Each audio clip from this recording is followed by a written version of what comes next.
Simulan natin ang ating pagdiriwang sa ngalan ng Ama at ng Anak at ng Espiritu Santo. Amen. Sumainyo ang Panginoon. At sumayo rin. Mga kapatid, patuloy tayong nagdiriwang ngayong pagsilang ng ating manunubos, ang pagdiriwang ng Kapaskuhan. Hilingin natin sa pagdiriwang na ito na patuloy tayong magalak sa pagdating ng ating tagapagligtas na si Jesucristo.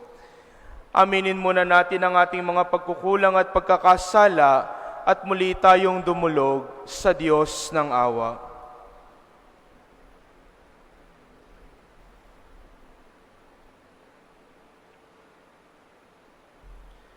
Panginoong Yesus, Ikaw ang liwanag ng sanlibutan. Panginoon, kaawaan mo kami. Panginoon, kaawaan mo kami. Kristo Jesus, Ikaw ang salitang nagkatawang taong manunubos namin. Kristo, kaawaan mo kami. Kristo, kaawaan mo kami.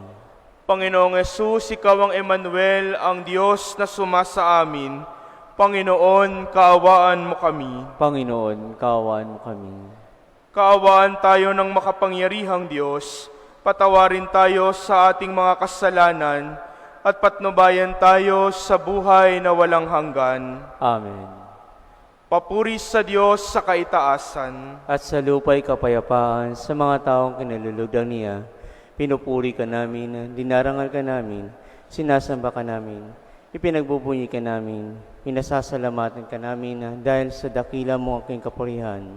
Panginoong Diyos, Hari ng mga hari, Diyos na makapangyarihan sa lahat. Panginoong Jesucristo, bugtong na anak. Panginoong Diyos, Kordero ng Diyos, anak ng Ama. Ikaw na nag-aalis sa mga kasalanan sa libutan, maawa ka sa amin. Ikaw na nag-aalis sa mga kasalanan sa libutan, tanggapin mo ang aming kahilingan. Ikaw na naluluklok sa kanan ng Ama, maawa ka sa amin. Sapagkat ikaw lamang ang banal, ikaw lamang ang Panginoon, ikaw lamang ang Jesucristo ang katasasan, kasama ng Espiritu Santo, sa kadakilaan ng Diyos Ama. Amen.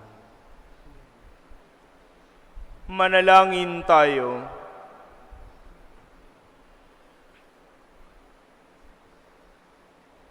Ama naming makapangyarihan, ipagkaloob mo ang bagong pagsilang ng iyong nagkatawang taong anak, ay siya nawang magpalaya sa amin mula sa pagkakaalipin sa lumang pagkasalawahan namin. Iniluluhog namin ito sa pamamagitan ni Jesucristo, kasama ng Espiritu Santo, Diyos magpasawalang hanggan. Amen.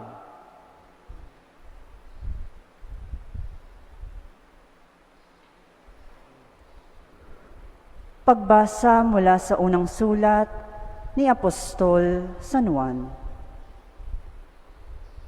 Sumusulat ako sa inyo, mga anak, sapagkat ipinatawad na ang inyong mga kasalanan alang-alang kay Kristo. Sumusulat ako sa inyo, mga ama, sapagkat nakikilala ninyo siya na sa simula pa'y siya na. Sumusulat ako sa inyo, mga kabataan, sapagkat tinalo ninyo ang masama. Sinulatan ko kayo, mga anak, sapagkat nakikilala ninyo ang Ama. Sinulatan ko kayo, mga ama, sapagkat nakikilala ninyo siya na sa simula pa'y siya na. Sinulatan ko kayo, mga kabataan, sapagkat malalakas kayo, nananatili sa inyo ang salita ng Diyos, at tinalo ninyo siya, ang masama. Huwag ninyong ibigin ang sanlibutan o ang mga bagay sa sanlibutan. Ang umiibig sa sanlibutan ay hindi umiibig sa Ama, sapagkat ang lahat ng nasa sanlibutan ang nakapupukaw sa masamang pita ng laman, ang mga nakatutukso sa paningin, at ang karangyaan sa buhay ay hindi nagmumula sa Ama, kundi sa sanlibutan. Mapaparam ang sanlibutan at lahat ng kinahuhumalingan nito. Ngunit ang sumusunod sa kalooban ng Diyos ay mabubuhay magpakailanman. Ang salita ng Diyos. Salamat sa Diyos. Magalak ang kalangitan at daigdig ay magdiwang. Magalak ang kalangitan at daigdig ay magdiwang. Panginoon ay purihin ng lahat sa sandaigdigan, purihin ang lakas niya at ang kanyang kabanalan. Ang pagpuri ay iukol sa pangalan niyang banal. Magalak ang kalangitan at daigdig ay magdiwang. Dumulog sa kanyang templo't maghandog ng mga alay. Kung Panginooy dumating sa likas niyang kabanalan, humarap na nagniningning ang lahat sa daigdigan. Magalak ang kalangitan at daigdig ay magdiwang. Panginooy siyang hari, sa daigdig ay sabihin. Sanlibutay matatag na, kahit ito ay ugain. Sa paghatol sa nilikha, lahat pantay sa paningin. Magalak ang kalangitan at daigdig ay magdiwang.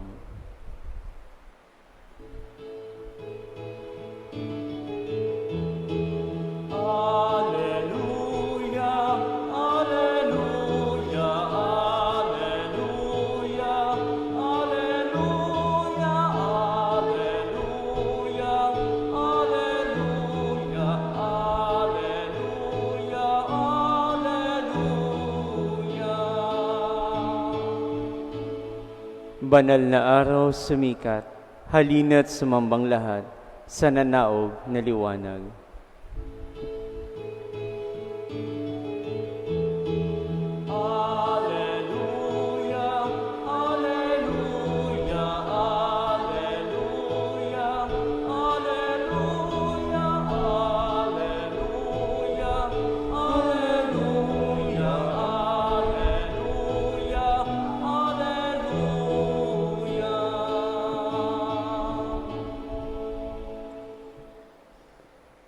Sumainyo ang Panginoon. At sumayo rin. Ang mabuting balita ng Panginoon ayon kay San Lucas. Papuri sa iyo, Panginoon. Noong panahong iyon, naroroon sa templo ang isang propetang babae na ang pangalan ay Ana, anak ni Fanuel na mula sa lipi ni Aser. Siya'y napakatanda na. 7 taon lamang silang nagsama ng kanyang asawa nang siya'y mabalo. At ngayon, 84 na taon na siya. Lagi siya sa templo at araw ay gabi sumasamba sa Diyos sa pamamagitan ng pag-aayuno at pananalangin. Lumapit siya ng oras ding iyon at nagpasalamat sa Diyos. Nagsalita rin siya tungkol kay Jesus sa lahat ng naghihintay sa pagpapalaya ng Diyos sa Jerusalem. Nang maisagawa ng mga magulang ni Jesus ang lahat ng bagay ayon sa kautusan, bumalik na sila sa kanilang bayan sa Nazaret, Galilea. Ang batang si Jesus ay lumaking malakas, marunong at kalugod-lugod sa paningin ng Diyos. Mga kapatid, ang mabuting balita ng ating kaligtasan. Pinupuri ka namin, Panginoong Jesucristo. Magandang umaga po sa inyong lahat, mga kapatid. Maligayang Pasko po sa inyong lahat. Patuloy tayong nagagalak sa pagdiriwang ng pagsilang ng ating manunubos, ang Panginoong Jesucristo. At sa araw ding ito, narinig natin sa Ebanghelyo ang karugtong na kwento ng Ebanghelyo kahapon, ang pagdadala at pagtatalaga kay Jesus sa templo.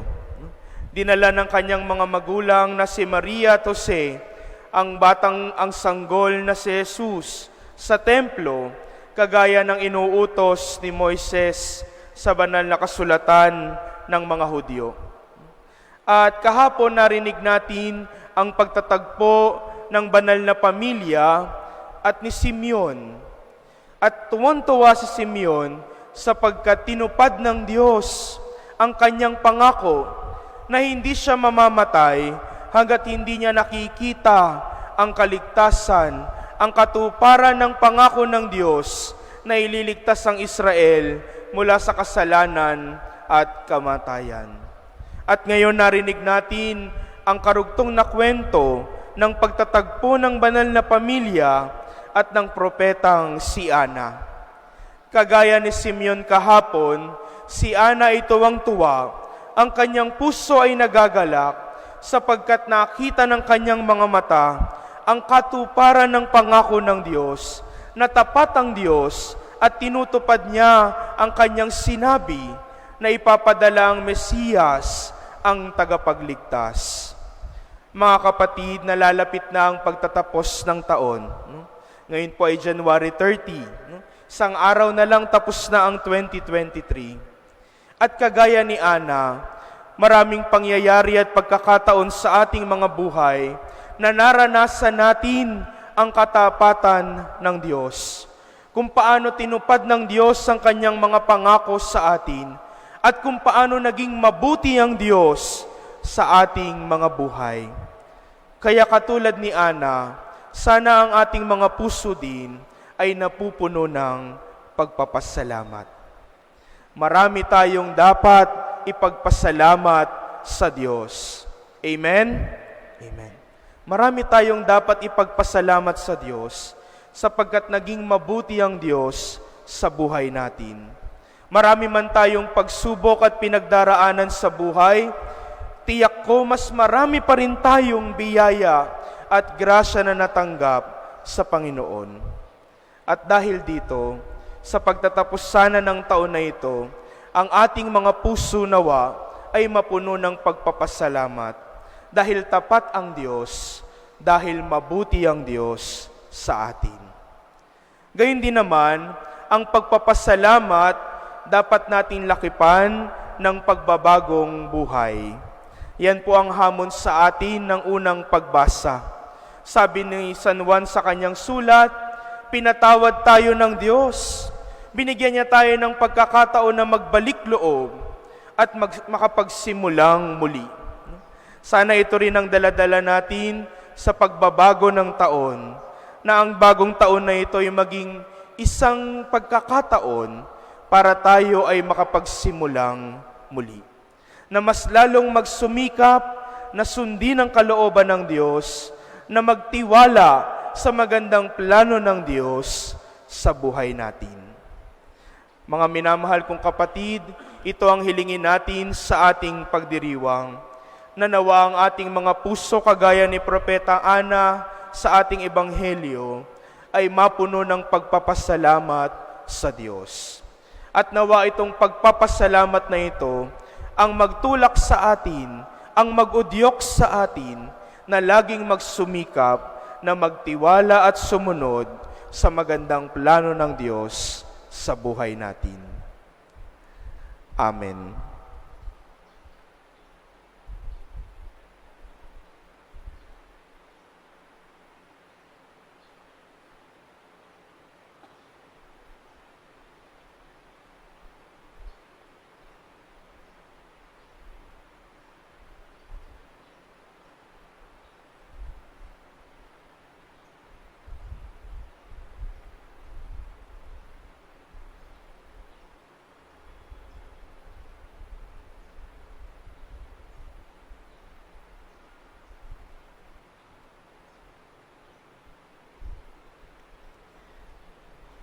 Inialay ng propetang si Ana ang kanyang buong buhay sa paglilingkod sa Panginoon at sa pagtupad sa kanyang kalooban, at hindi siya napagod sa pagsamba sa Diyos araw at gabi.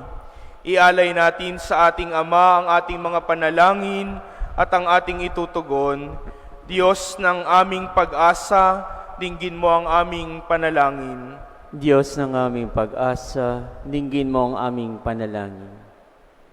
Ang simbahan naway makapag-alay ng karapat-dapat na pagsamba sa Diyos at maging tapat sa pagdulog sa Diyos ng mga pangangailangan ng mga tao sa pamamagitan ng panalangin. Manalangin tayo sa Panginoon. Diyos ng aming pag-asa, dinggin mo ang aming mga panalangin. Ang mga pinuno ng pamahalaan naway makapaglingkod ng lubos sa kanilang mga nasasakupan, bunga ng pag-ibig sa Diyos. Manalangin tayo sa Panginoon. Diyos ng aming mga pag-asa, dinggin mo ang aming panalangin. Ang mga tinawag sa paglilingkod sa simbahan, naway maglingkod sa Diyos ng buong pagtalima at walang pag-aalinlangan. Manalangin tayo sa Panginoon. Diyos ng aming mga pag-asa, dinggin mo ang aming panalangin. Ang mga may sakit at pinag-uusig, naway ialay sa Diyos ang mga pagsubok at paghihirap na kanilang dinaranas bilang angkop na pagsamba. Manalangin tayo sa Panginoon. Diyos ng aming mga pag-asa, dinggin mo ang aming panalangin. Ang mga yumao naway maihanay sa mga banal at mga anghel sa kanilang pagsamba sa langit. Manalangin tayo sa Panginoon. Diyos ng aming mga pag-asa, dinggin mo ang aming panalangin. Sa katahimikan ng ating mga puso, itaas natin sa Panginoon ang ating mga sariling kahilingan. Gayon din alalahanin natin ang mga taong humihiling ng ating mga dasal at ang mga intensyon na inaalay sa misang ito.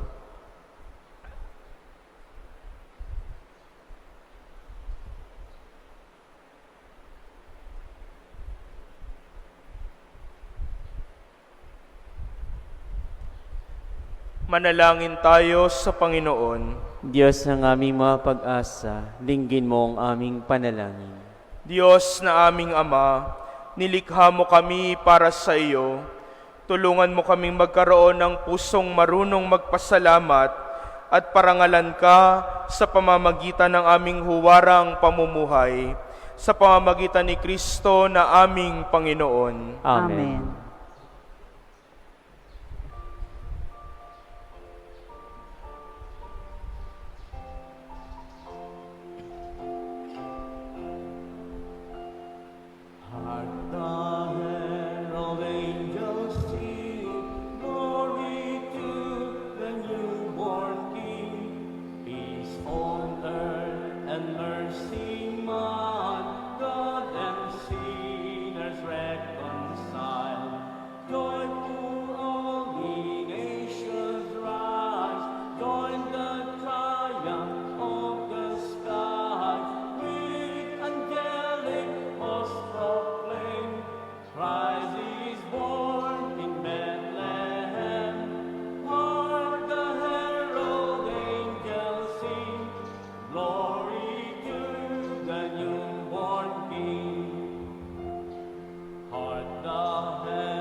Manalangin kayo mga kapatid upang ang paghahain natin ay kalugdan ng Diyos samang makapangyarihan. Tanggapin nawa ng Panginoon ito paghahain sa iyong mga kamay, sa kapurihan niya at karangalan sa ating kapakinabangan at sa buong sambayanan niyang banal. Ama naming lumikha, tanggapin mo ang aming inihahaing mga alay, upang ang pag-ibig mong aming ipinagdiriwang ay siya namin ngayong mapagsalusaluhan sa pamamagitan ni Jesucristo, kasama ng Espiritu Santo, magpa sa walang hanggan. Amen.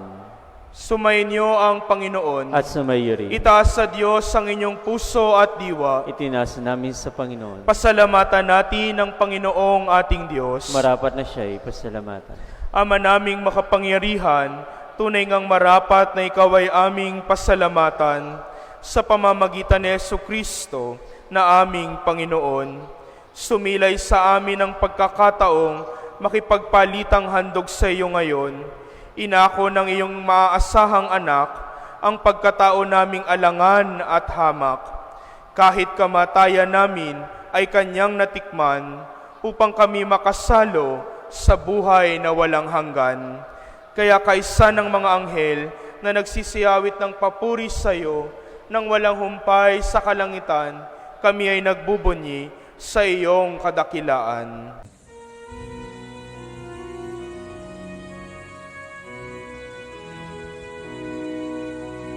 Santo, Santo, Santo, Panginoong Diyos ng mga hukbo, napupuno ang langit at lupa ng kadakilan mo. Hosana, Hosana, sa kaitaasan.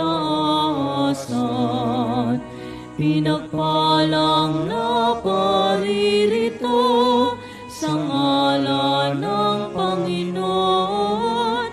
Hosana, Hosana, sa kaitaasan.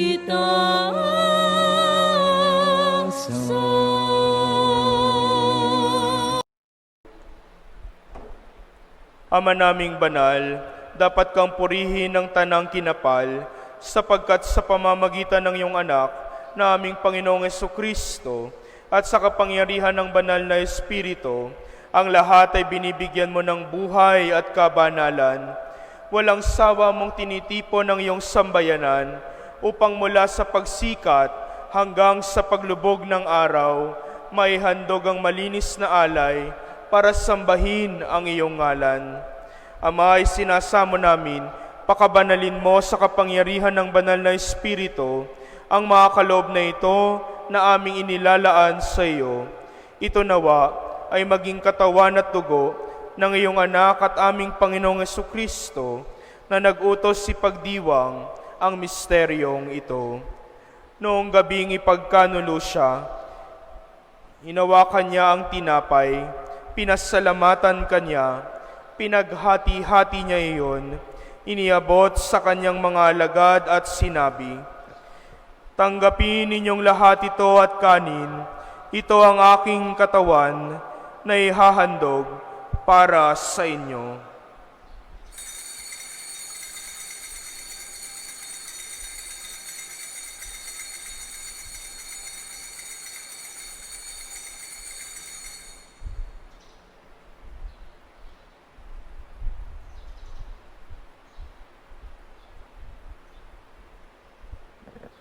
Gayun din naman nung matapos ang hapunan, hinawakan niya ang kalis, muli kanyang pinasalamatan, iniabot niya ang kalis sa kanyang mga alagad at sinabi, "Tanggapin ninyong lahat ito at inumin, ito ang kalis ng aking dugo, ng bago at walang hanggang tipan, ang aking dugo na ibubuhos para sa inyo at para sa lahat, sa ikapagpapatawad ng mga kasalanan.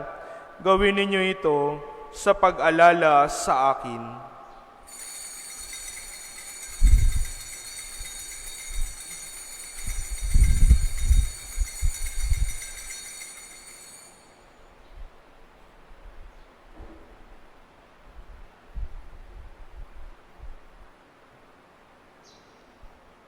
Ipagbunyi natin ang misteryo ng pananampalataya. Si Kristo ay buhay, sarili ay inihain, bilang pagkaitinumin, pinagsasaluhan natin, hanggang sa siya'y dumating.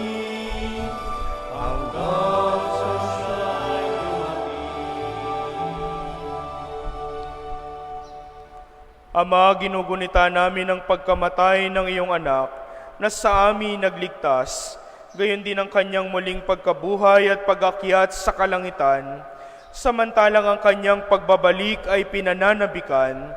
Kaya bilang pasasalamat, ngayon aming inaalay sa iyo ang buhay at banal na paghahaing ito. Tunghayan mo ang handog na ito ng iyong simbahan, masdan mo ang iyong anak na nag-alay ng kanyang buhay upang kami ay pagkasundo sa iyo. Loobin mong kaming magsasalo-salo sa kanyang katawan at dugo ay mapuspos ng Espiritu Santo at maging isang katawan at isang diwa kay Kristo. Kami naway gawin niyang handog na habang panahong nakatalaga sa iyo, tulungan nawa niya kaming magkamit ng iyong pamana, kaysa ng ina ng Diyos ang mahal na Birheng Maria, ng kabiyak ng kanyang pusong si San Jose, kaysa ng mga apostol, mga martir, at kaysa ng lahat ng mga banal na aming inaasahang laging nakikiusap para sa aming kapakanan. Ama, ang handog na ito ng aming pakikipagkasundo sa iyo ay magbunga nawa ng kapayapaan at kaligtasan para sa buong daigdig.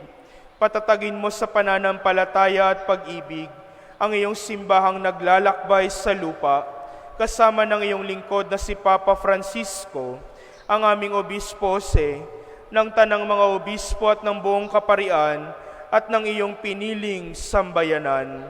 Dinggin mo ang mga kahilingan ng iyong angkan na ngayoy tinipon mo sa iyong harapan. Amang maawain, kupkupin mo at pag-isahin ang lahat ng iyong mga anak sa bawat panig at sulok ng daigdig. Kaawaan mo at patuloyin sa iyong kaharian ang mga kapatid naming yumao at ang lahat ng lumisan na sa mundong ito na nagtataglay ng pag-ibig sa iyo. Kami ay umaasang makararating sa iyong piling at sama-samang magtatamasa ng iyong kaningningang walang maliw, sapagkat aming masisilayan ang iyong kagandahan sa pamamagitan ng aming Panginoong Jesucristo, na siyang pinagdaraanan ng bawat kaloob mo sa aming kabutihan. Sa pamamagitan ni Kristo, kasama niya at sa Kanya, ang lahat ng parangal at papuri ay sa iyo, Diyos samang makapangyarihan, kasama ng Espiritu Santo, magpa sa walang hanggan.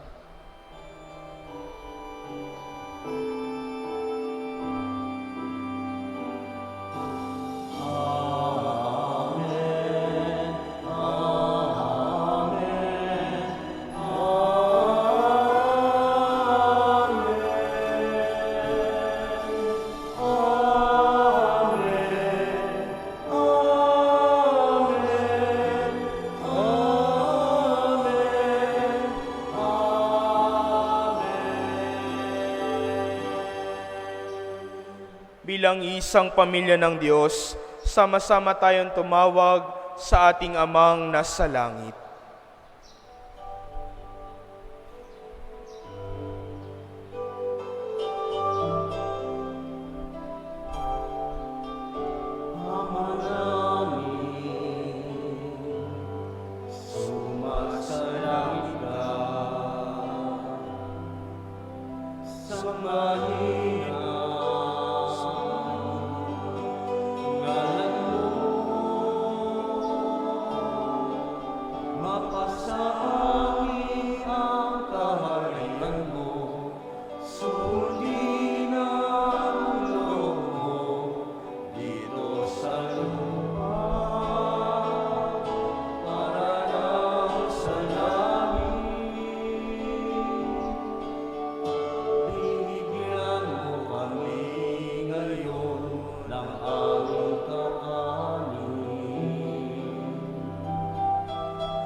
Hinihiling namin kami adya sa lahat ng masama, pagkalooban ng kapayapaan araw-araw, iligtas sa kasalanan at ilayo sa lahat ng kapahamakan, samantalang aming pinananabikan ang dakilang araw ng pagpapahayag ng tagapagligtas naming si Jesucristo. Sapagkat iyo ang kaharian, ang kapangyarihan at ang kapurihan, magpakailanman. Amen.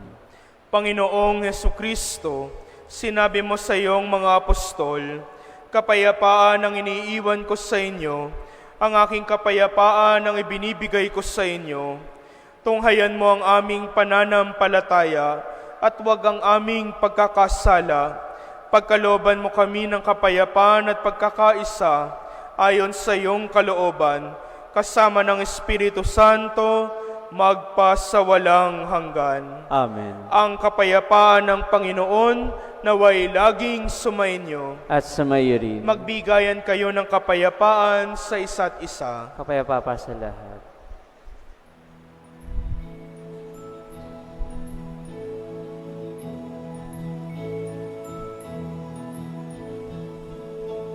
Kordero ng Diyos na nag-aalis ng mga kasalanan ng sanlibutan, maawa ka sa amin. Kordero ng Diyos na nag-aalis ng mga kasalanan ng sanlibutan, maawa ka sa amin. Kordero ng Diyos na nag-aalis ng mga kasalanan ng sanlibutan, ipagkaloob mo sa amin ang kapayapaan.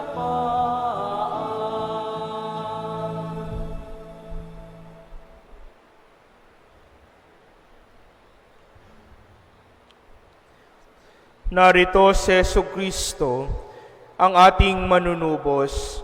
Siya ang kordero ng Diyos na nag-aalis ng mga kasalanan ng sanlibutan. Mapalad tayong inaanyayahan sa kanyang piging. Panginoon, hindi ako karapat-dapat na magpatuloy sa iyo, ngunit sa isang salita mo lamang ay gagaling na ako.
Sa sanggol, anak ng Birhen, ang siyang isinilang ngayon sa Belen.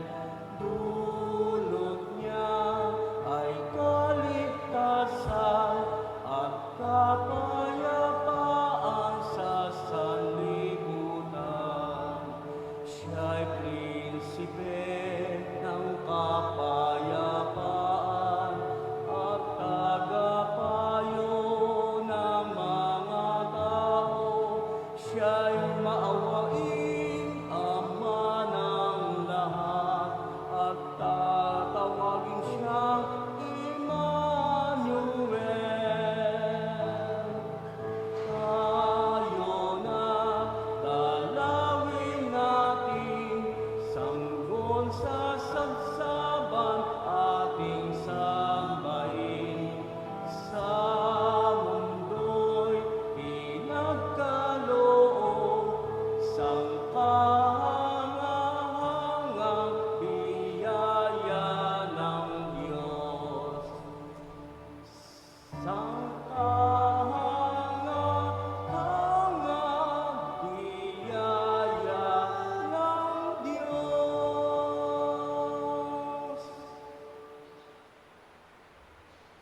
Manalangin tayo.